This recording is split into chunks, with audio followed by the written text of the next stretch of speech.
our viewers here in Nigeria and around the world. Welcome to The World Today. I'm Amarachi Ubani in Lagos, Nigeria. Here are the headlines. A ceasefire between Israel and Palestinian militants in the Gaza Strip goes into effect. Residents relieved to have some respite despite having to count their losses. Attention turns to the possibility of an attack. Well, there was an attack on Europe's largest nuclear power plant located in Ukraine. The UN says any attack on Zaporizhzhia would be suicidal. Plus, China's military pursues large-scale military drills around Taiwan. We begin with a ceasefire announced between the Israeli and Palestinian militants in the Gaza Strip, brokered by Egypt. A new deal follows days of violence, with Israel targeting the Palestinian Islamic Jihad and militants firing rockets into Israel. Reports say at least 44 Palestinians died in the attacks.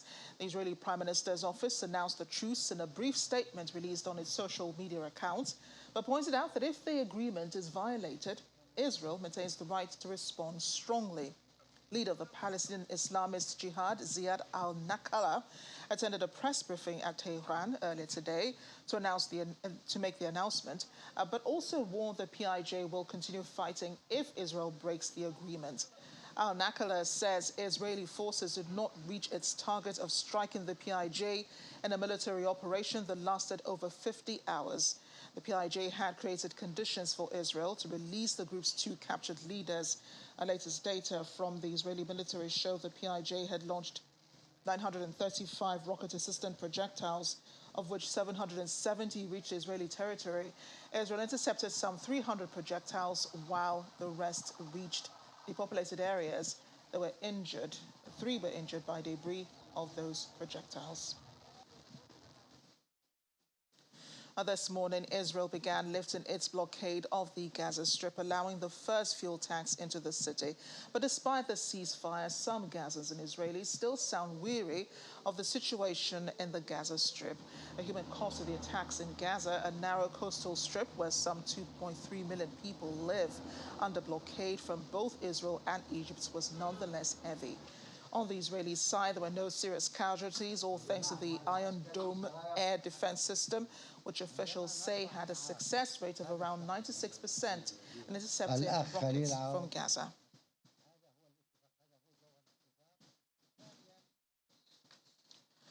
Well, joining me now is Palestinian journalist Khaldoon Barghouti. He is in Ramallah. Khaldoon, thank you for joining me on the program today. What else can you tell us about, how well the ceasefire is holding up in the Gaza Strip? First, thank you for bringing me up again. The situation is calm now. It has been both sides, Israel and Islamic Jihad, has been committing to the ceasefire. Only one violation that happened just in the early hours of the beginning of the ceasefire on the dawn of this morning, but it was only a few rockets with one Israeli airstrike and responding to that. The situation is calm now. Both sides are committed, and the life in both sides of the front in Gaza Strip and in Israel is returning back to its normal. And people are still wary, but people are very wary of the ceasefire. There seems to be distrust surrounding it. Is there any reason why this is? Well, the situation is always like this when we're talking about 2 million Palestinians under siege in Gaza Strip. This siege that was imposed by Israel more than around 15 years ago. It's a siege from land, from air space, and in the Mediterranean Sea. Putting people under the siege for this long period at the end may lead to cycles of violence. In the last 15 years, Gaza had around 6 wars that were launched by Israel against the people in Gaza. And what happened in the last 3 days is the latest cycle of violence launched by Israel against the Palestinians. So it's normal for the people to be worried. Israel controls the aerospace of Gaza. Israel is putting the whole strip. It's only 365 square kilometers surrounded by from all sides by Israel, and they watch everything. In the last 3 days, there were maybe 50 or more drones in the aerospace of Gaza, watching the Gazans and sometimes shooting rockets or missiles at some places during the clash.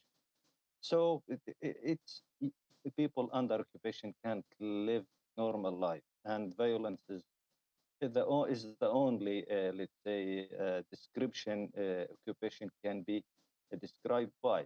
They are practicing violence against the Palestinian people, and at the end, those people will have to respond. That's why it is always there is worry that violence cycles may renew.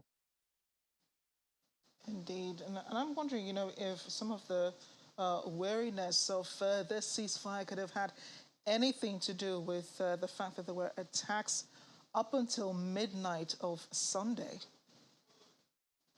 Well, this is how things happen in Gaza. Both sides hit and respond. They hit rockets responding to the attacks of the other side. At this cycle, Israel started this attack or war against the people in Gaza by assassinating the top leader of the Islamic Jihad, Taysir al-Ja'bari, and then launched several airstrikes targeting other places in Gaza and killing civilians and maybe Islamic Jihad fighters.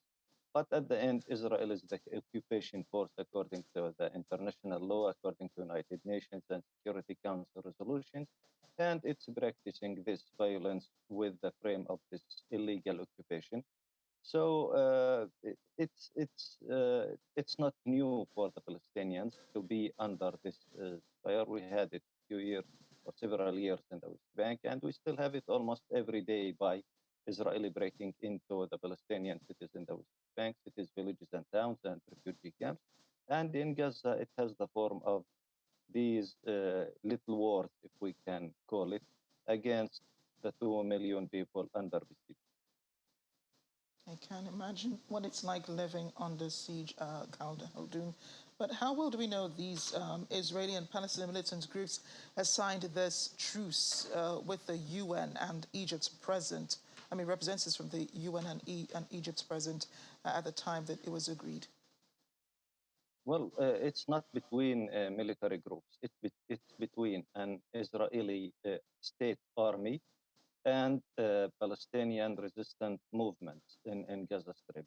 As being people living under occupation, they have the right to resist that occupation. Islamic Jihad is part of the Palestinian national movement that is seeking to liberate from the Israeli occupation. This cycle now, it took the Islamic Jihad only because Israel wanted to target this faction. The other factions did not participate, and they were not ready. They were surprised by what happened. Now the mediation that was led by Egypt and Qatar led to this ceasefire.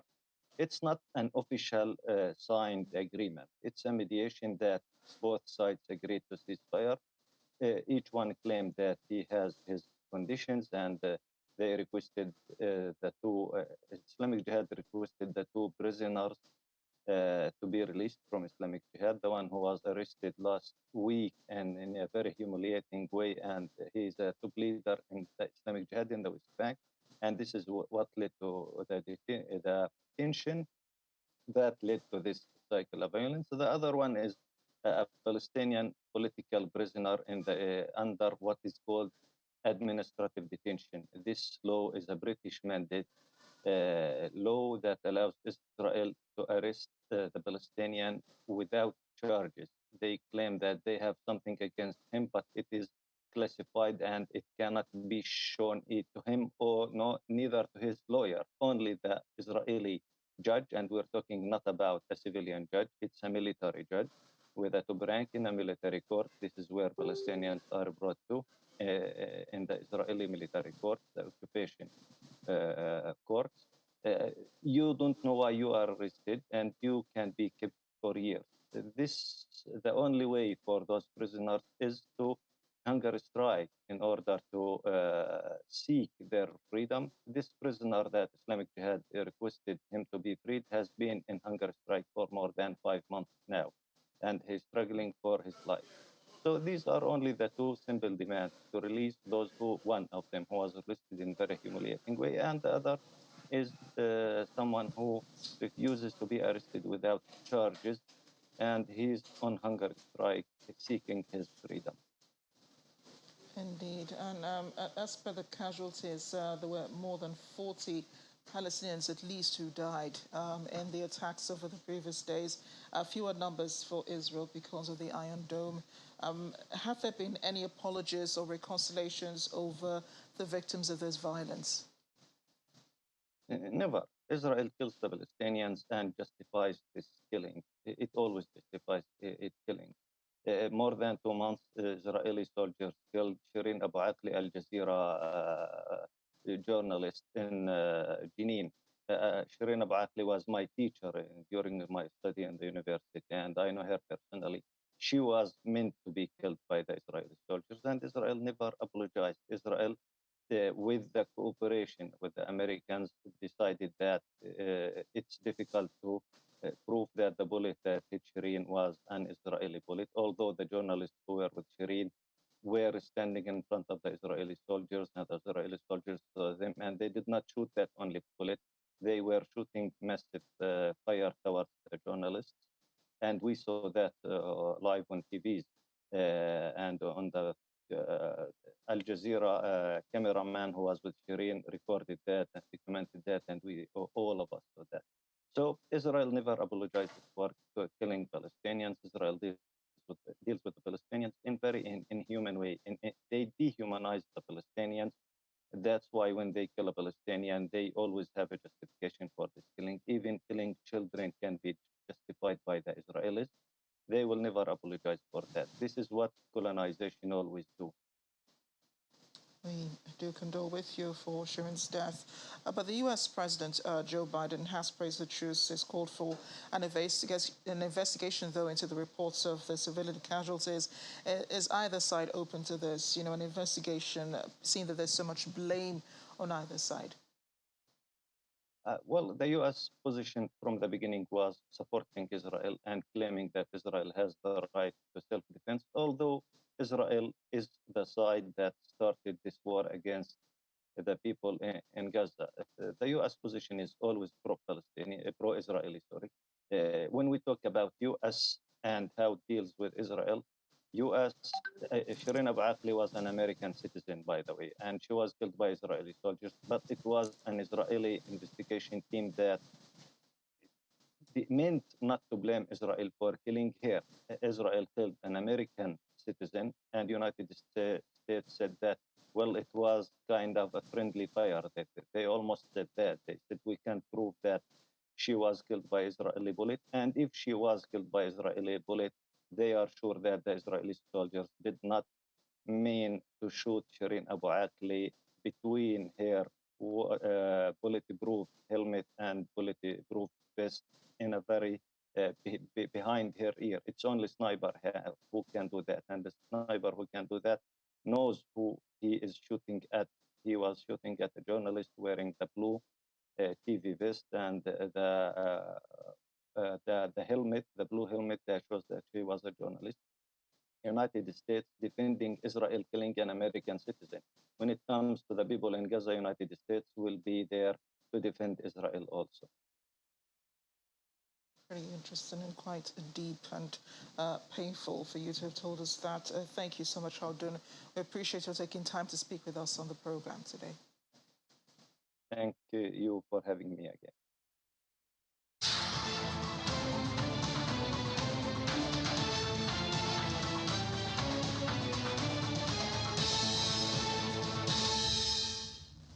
Return our focus now to the Russian invasion of Ukraine, and let's fill you in on developments in the last couple of hours. A new report says Russia's military could be unable to operate the high-tech weapons and communication systems it's been using in Ukraine if the West were to tighten export controls. It says almost all Moscow's modern military systems depend on Western-made microelectronics. Moscow has found ways to bypass sanctions and export controls, and if the loopholes could be closed, Russia's military might be permanently degraded, according to that report. In the meantime, all attention is also turning to Europe's largest nuclear power plant in the Ukrainian city of Zaporizhia, where the UN nuclear watchdog, the IAEA, has called for immediate action to end any military action nearby. IAEA Chief Mariano Grossi says he's extremely concerned by reports of shelling near the plant seized by Russia in March. Russia has kept its Ukrainian employees, but Kyiv accuses Russian forces of firing rockets at civilian areas from the site, employing terror tactics. Grossi says strikes on Friday underline the very real risk of a nuclear disaster that could threaten public health and the environment in Ukraine and beyond. He says Ukrainian staff must be able to carry out their important duties without threats or pressure, and that the IAEA should be allowed to provide technical support. Well, Russia does say that the Zaporizhia nuclear power plant is operating as normal. Ukraine accuses Russia of responsibility for renewed shelling on Saturday that damaged 3 radiation sensors.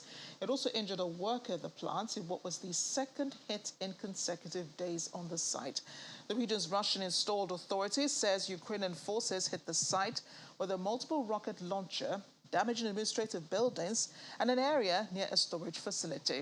The Russian embassy in Washington also itemized the damage, saying artillery fire from Ukrainian nationalists damaged 2 high-voltage power lines and a water pipeline, but critical infrastructure was not affected. The Kremlin says Western countries with influence over Ukraine should push Kyiv to stop shelling Zaporizhia and the nuclear power plant. Russia's defense ministry continues with the rhetoric about Ukrainian forces shelling Zaporizhia nuclear power station and damaging the high-voltage power lines and forcing the plant to reduce its output. During its daily military briefing today, the defense ministry said Ukraine had shelled the power station around 12:40 p.m. local time from positions near the town of Marnets. Kyiv has, of course, denied attacking the plant, and the country's nuclear power company, Energoatom, says a worker was wounded when Russian forces shelled the power station on Saturday evening. UN Secretary General Antonio Guterres has added his voice to the discussion over the concern for Zaporizhia, saying the risk of nuclear confrontation has returned after decades. He called on nuclear states to commit to no first use of the weapons. He was making the appeal in Japan, where he said any attack on a nuclear plant is a suicidal thing. He also highlighted the full and irreversible denuclearization of the Korean Peninsula as a key objective in reducing the proliferation of nuclear arms, and the global armament is moving backwards. This is the moment when the risk of a nuclear confrontation is back, something that we have forgotten for decades. This is the moment, as I said, to ask the nuclear-armed countries to commit to the principle of non-first use and to commit to not use and not threaten, as I mentioned, non-nuclear armed countries with full transparency in relation to their arsenals. Any attack to a nuclear plant is a suicidal thing, and I hope that those attacks will end. And at the same time, I hope that the IAEA will be able to have access to the plant and to exercise its mandate competencies. The denuclearization, full denuclearization, verifiable and irreversible of the Korean Peninsula remains a major objective, together with the success of the JCPOA, to avoid the proliferation of nuclear weapons. We are moving backwards in relation to disarmament. We have now 13,000 nuclear bombs in the world. And we are seeing huge investments in modernizing nuclear arsenals. So this is the moment to say, stop it. That the billions that are being used in this arms race need to be used fighting climate change, fighting poverty, addressing the needs of the international community. We'll have more on the Russian invasion of Ukraine after the break. Plus, China's military exercises continuing today. Taiwan's representative in Nigeria says the island nation is ready for any eventualities. Stay with us.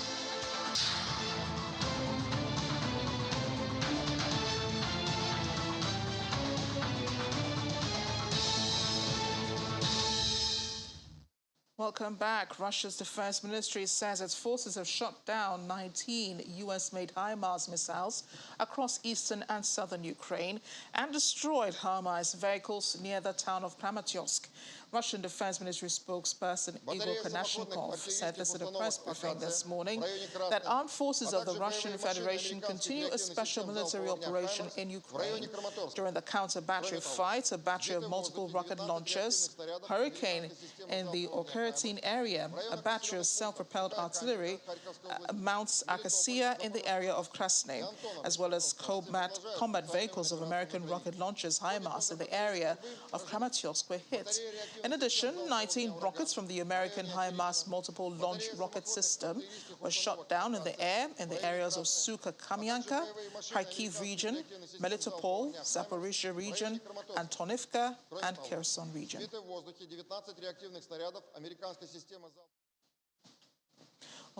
Shipment of grains is still coming out of Ukraine. The Turkish-flagged bulk carrier Polonet has arrived at the northern port in Turkey 3 days after leaving Ukraine. The ship was carrying 12,000 tons of corn from Ukraine's Chernomorsk docked to Derinsk port located at the Black Sea.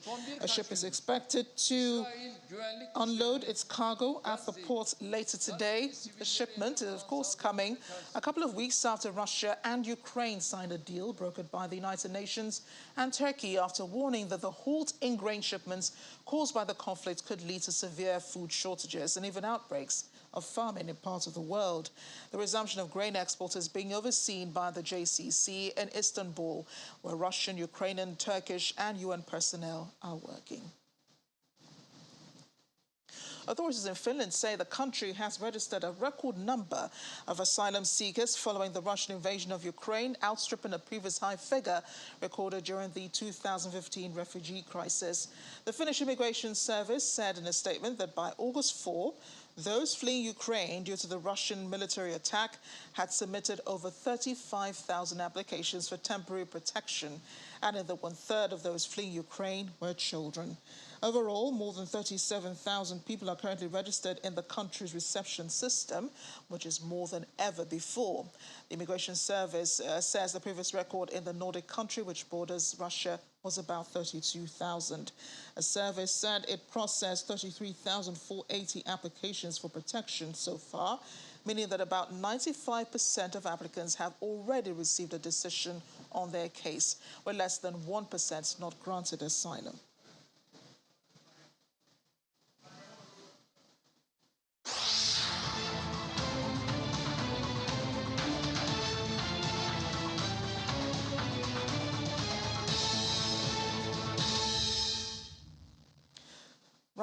China's military drills around the Taiwan island are aimed at delivering a warning as well as a punishment to those who are seeking succession, according to a Chinese foreign ministry. The drills were launched in response to the U.S. House Speaker Nancy Pelosi's visit to Taiwan, which China says has severely infringed upon the country's sovereignty. According to Wang Wenbin, regardless of China's strong opposition and repeated representations, U.S. House of Representatives Speaker Nancy Pelosi visited China's Taiwan region under the indulgence and arrangements of the U.S. government. He said Taiwan is part of China. China's normal military drills and the surrounding seas of its own territory have been open, transparent and professional. Relevant Chinese departments have also issued timely announcements. This is in line with domestic and international law, as well as international practices. This is a warning to those provoking us and a rightful action of the country in safeguarding its sovereignty and territorial integrity. Wang Wenbin notes that China's position is justified, reasonable and legal. He says China's measures are firm, strong and measured, and its military exercises are open, transparent and consistent with domestic and international laws as well as international practices. But Taiwan's defense ministry says Chinese aircraft and ships did not enter Taiwan territorial waters and airspace in the recent drills. But according to the defense ministry's official, Yan Yuxian, China's recent military drills and no navigation zones had crossed the median line of the Taiwan Strait. He says the action has squeezed Taiwan's military drill space and affected the normal commercial operation of international flying routes. One Chinese analyst says about 10 Chinese naval ships and 20 military aircrafts briefly crossed the Taiwan Strait median line on Friday. According to a Taiwan source, the median line is an unofficial line of control that military aircraft and battleships from either side normally do not cross. The median line has never been legally recognized and is an imaginary line drawn up by the U.S. military for their combat requirements in the previous century. The duration and precise location of the latest drills is not yet known, but Taiwan has already eased flight restrictions near the 6 earlier China exercise areas surrounding the islands. China, however, insists Taiwan is part of China and that China is conducting normal military exercises in its own waters in an open, transparent and professional way. Relevant departments have been issued announcements in timely manner in line with both domestic and international law, according to the Foreign Ministry spokesperson. When asked whether or not China's continuation of its military drills abided by international law and if a new warning for civilian ships and aircraft will be issued, he said all parties have been informed. The people of Taipei are feeling confident about the island's defense despite China's fresh military drill started today. One student said he did not think China would attack Taiwan, and he believes Taiwan's national defense is not too bad. He says the negative side of an attack is that it would be more complicated to export goods to China, while in positive light, Taiwan would gain more recognition from countries worldwide. Another resident of Shanghai, who is originally from Taiwan, says the country is expanding step by step, and this is not a bad thing. Taiwan will welcome officials from other countries despite the threats of attacks by China because the island nation is prepared for any eventuality with its Asian neighbor. Representative of the Taipei Trade Office in Nigeria, Andy Yiping Liu, says while it maintains calm composure, Taiwan is not a sitting duck for China and is prepared to respond if and when China attacks. Our military buildup for the last 50 years has been continuously going on, and we've been buying more than 200 of the U.S. F-16 jet fighter. That's one of the largest F-16 jet fighter fleet in the world. And we are building our own submarine, our Navy submarine, and we build our own destroyer, our own kind of a missile attack boat, and we have one of the strongest missile defense systems in the world. So even if the Chinese are launching numerous kind of missile attack, our radar system has already locked them up. If they dare to fly into our territory, we'll shoot them down immediately, because that would be a violate of our own territorial sky and our water and everything. But for a moment, our president and our military leader has said that we have a self-constraint of not to help the Chinese to escalate the tension. We do not play around with the game.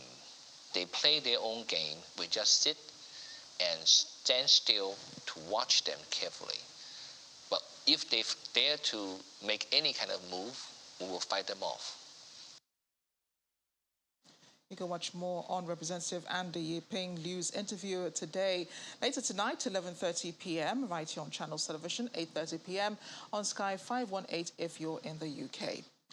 So more reactions now. I spoke earlier with former Permanent Secretary at the Ministry, the Nigerian Ministry of Foreign Affairs, Ambassador Joe Keshi, on the tensions brewing between China, the US and Taiwan over Mrs. Nancy Pelosi's visit to Taiwan. I began by asking him if he thought China was preparing to attack Taiwan. I think it did for possibly 2 or 3 main reasons. The first major reason is that Nancy Pelosi has always been, I wouldn't say anti-China, but Nancy Pelosi, throughout her career, has always been against the suppression of human rights and the lack of freedom in China. And she, at some point during the, she has not only condemned the Chinese policy, she condemned the Chinese actions in Hong Kong. And going back to history, when the event in Tiananmen Square took place, she was there. She actually went there to protest against the brutality of the Chinese Communist government at that time. And being the highest, the second point, of course, is that there's been many U.S. delegations, from the Congress to Taiwan. But this is the highest in almost, I think, they said 25 years. And being such a powerful voice in the United States, I think the third or so to the presidency, the Chinese felt that should be given undue publicity to Taiwan, and of course, weakening their resolve to one day annex or make Taiwan part of present-day China. So you have the Chinese government conducting live military drills, after Mrs. Pelosi's exit from Taiwan. Do you think that China is really spoiling for war this time? Because it won't be the first time they'll be conducting, drills around Taiwanese on waters close to Taiwan, but this time they're more intense. No, I think that I think they look. Let me put it this way: that the Chinese, the Chinese have threatened, before her visit, as the president said to President Biden that those who are playing with fire, will be consumed by the fire. And when it came to time for the Americans to also show their resolve and their power, the Chinese were completely helpless in the sense that, and that clearly demonstrates that they were not, they were being careful as to what they did in order not to create an accident that would lead to war. So I don't think that they wanted to spur for war. I think that, they just wanted to show, increase their intimidation, particularly of Taiwan, and to send a very strong message to the Taiwanese that, look, you need to be very careful what you do, particularly with the Americans, because this could lead to unintended consequences at the end of the day. So I don't think they were spurring for war, because if they were, they had all the opportunities. They were serious to actually take down Pelosi's plane, but I'm not sure that they were that stupid to do that. So they were very careful, and I think even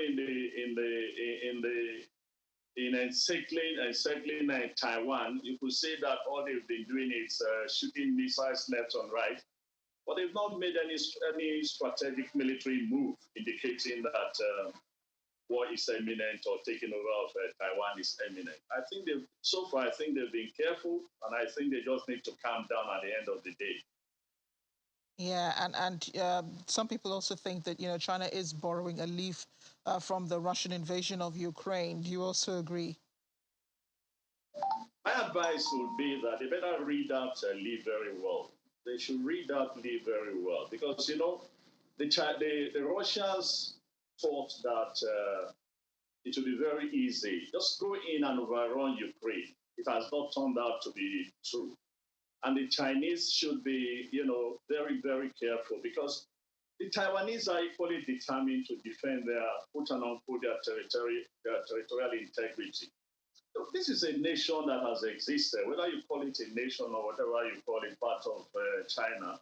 They've been there since the Second World War, since the nationalists have fled mainland China, got in there and built a very prosperous, nation. I think it's about the 18th largest economy, small as it is, a very small territory, by the way. Small as it is, about the 8th largest economy in the world, and I think it's about the 8th largest economy in China, in Asia. It's one of those democratic countries in that part of the world, and the people love their freedom. And as a result, the Chinese needs to be very careful, because this show of power will increase the antagonism against China itself. And so China needs to find a way to adopt a more peaceful policy of unification, rather than the threat of force and the show of force that they are demonstrating. So that's why I said they need to read that leaf very carefully, because we have seen how small nations can actually hold.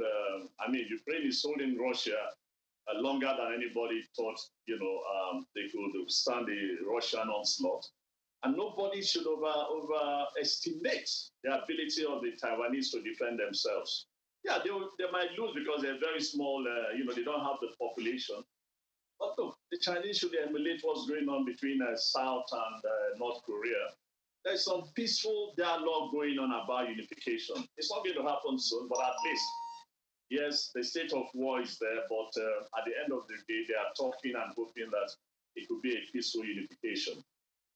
Yeah, when you talk about, the force that China is trying to impose on Taiwan, Hong Kong immediately comes to mind. They've tried, force in Hong Kong, with the security laws that were imposed just a couple of years ago. But China sees Taiwan as part of it. Taiwan sees itself as an independent country, an independent democracy, I should add. Given modern-day realities and, of course, Taiwan's refusal to be part of China, do you think China's one country, two systems is a reality in today's world, and do you think it is sustainable? I'm not too sure it is a reality, and I'm not too sure it is sustainable, for one simple reason. Look, the Taiwanese are the major producers of chips in the world, which means that a number of countries in the world deal with them, trade with them. We might not, Nigeria is not openly trading with them, but there are many Nigerians who go to Taiwan to do business or buy goods and come and sell in this country. In other words, what I'm trying to say is that Taiwan has established itself as an small country, but as an economic giant. And there are so many countries that are dealing with, the Taiwanese, today, and including China, by the way. And the Chinese are aware of, this. Secondly, the people value their freedom, their democratic right to survive as a nation. So what the Chinese are afraid of, it's the fact that they do not want this democratic country around them to probably begin to influence certain things in China. Bearing in mind that not all Chinese, by the way, not all Chinese are members of the Communist Party. There are people in China who want their freedom. And secondly, look, as members of the Communist Party grow old, I doubt whether this is what they want to be doing, get into war in order to reclaim a territory that left them since the 1940s or something like that. But the most important thing is that I think that the Chinese need to find a better way of establishing relationship with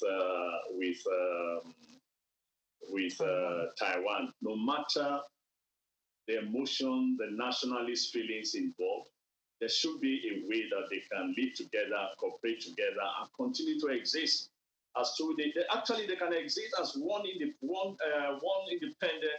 two independent countries without one attempting to take over the other. I sincerely doubt whether this whole policy is sustainable, because every day, the Taiwanese are developing every day. They are coming up with new innovations, making them strong, and they are trading with the rest of the world.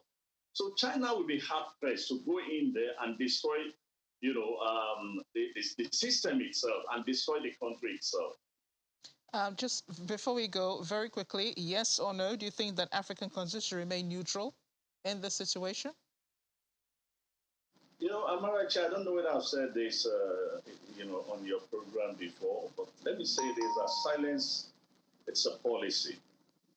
So if you see that we are quiet, we have reasons for being for keeping our cool and just watching what is happening there. And I'm sure that around the continent, they are just hoping that, look, this thing will not get out of hand because Africans do a lot of business with China. And at the same time, some African countries also deal with Taiwan. Thank you very much, Ambassador Joe Keshi, for speaking with me. Thank you very much. Thanks. Ambassador Joe Keshi's interview. We're still ahead on the program.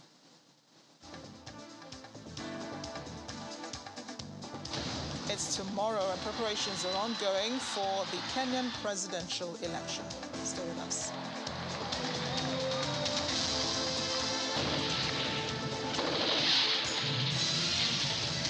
Welcome back to The World Today. The U.S. Senate has passed a sweeping $430 billion bill intended to fight climate change, lower drug prices, and raise some corporate taxes. It's seen as a major victory for President Joe Biden. The Democrats hope will aid the chances of keeping control of Congress in the elections this year.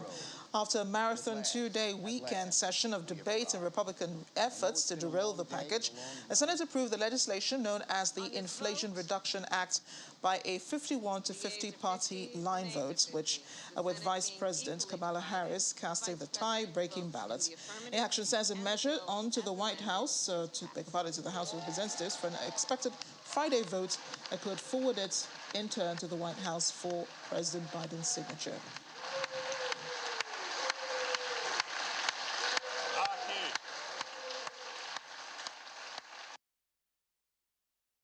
Madam President.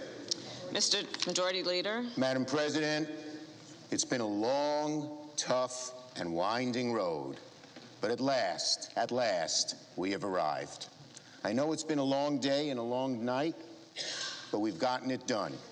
Today, after more than a year of hard work, the Senate is making history. I am confident the Inflation Reduction Act will endure as one of the defining legislative feats of the 21st century. Our bill reduces inflation, lowers costs, creates millions of good-paying jobs, and is the boldest climate package in U.S. history. This bill will kickstart the era of affordable clean energy in America. It's a game changer, it's a turning point, and it's been a long time in coming. To Americans who've lost faith that Congress can do big things, this bill is for you. To seniors who face the indignity of rationing medications or skipping them altogether, this bill is for you. And to the tens of millions of young Americans who have spent years marching, rallying, demanding that Congress act on climate change, this bill is for you. On this vote, the yeas are 50, the nays are 50. The Senate being equally divided, the Vice President votes in the affirmative, and the bill, as amended, is passed.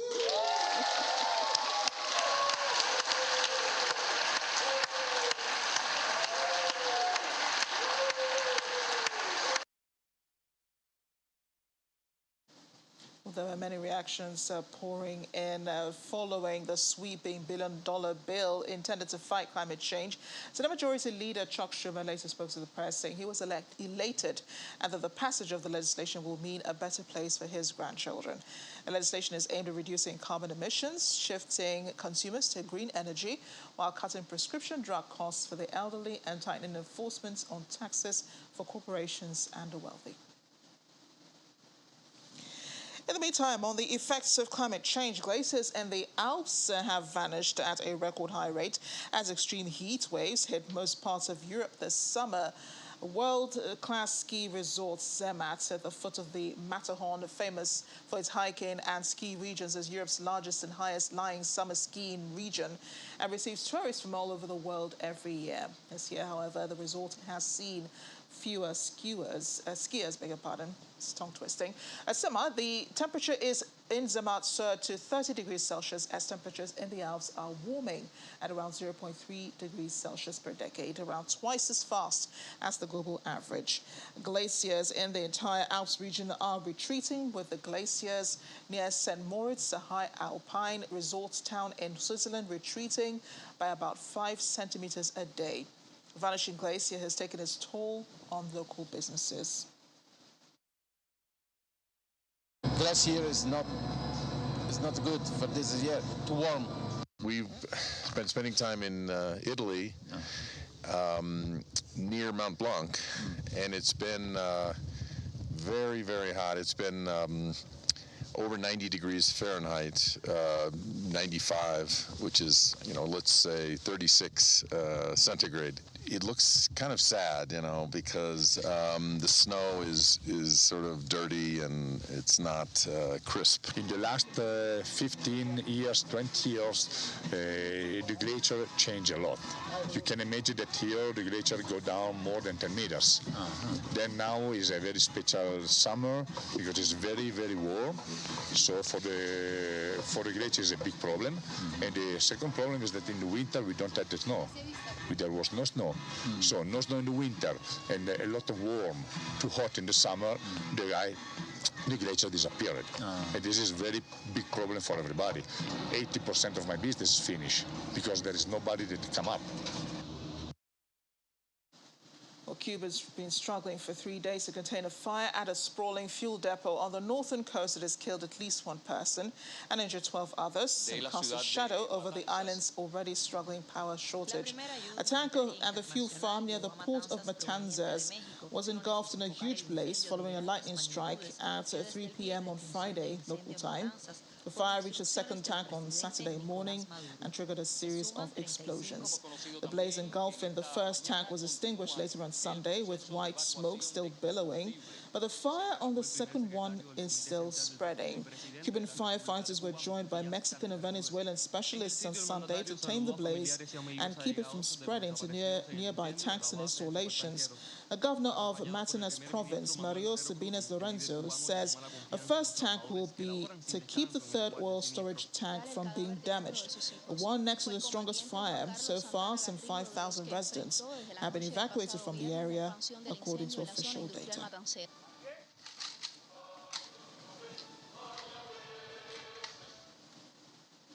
To politics in Colombia, Gustavo Petro has become the first leftist president, pledging to unite the polarized country in the fight against inequality and climate change and achieving peace with leftist rebels and crime gangs. Petro, a former member of the M19 guerrilla group, was sworn in by Senate President Roy Barreras in Bogota's Bolivar Plaza yesterday afternoon, watched by some 100,000 invitees, including Spanish King Felipe VI. At least 9 Latin American presidents and other Colombians invited by Petro. During his inauguration speech, an emotional Petro said, "I do not want 2 countries, just as I do not want 2 societies. I want a strong, just and united Colombia." Petro has promised to revive scuppered peace negotiations with the National Liberation Army and apply a 2016 peace deal to ex-members of the FARC guerrilla who rejected it. Armed groups should accept that deal, he says. He's also called for a new international strategy to fight drug trafficking, saying the U.S.-led war on drugs has failed.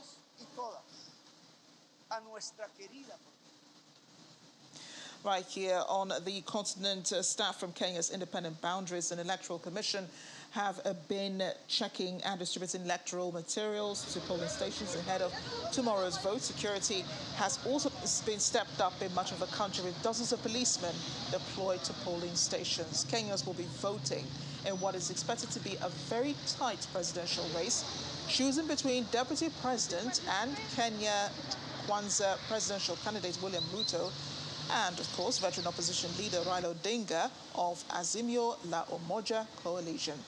Kenya's 22.1 million voters will choose the next president, as well as senators, governors, lawmakers, women representatives, and some 1,500 county officials.